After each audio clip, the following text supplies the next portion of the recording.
Ayan guys, naghahanap siya ng daga guys. Dito sa ilalim, dito sa ilalim.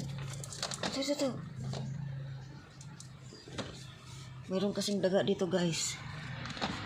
Hulihin namin.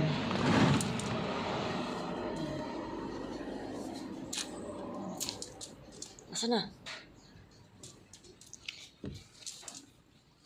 Naglilinis kami dito guys. Tapos hinahanap niya yung daga. Ayan na.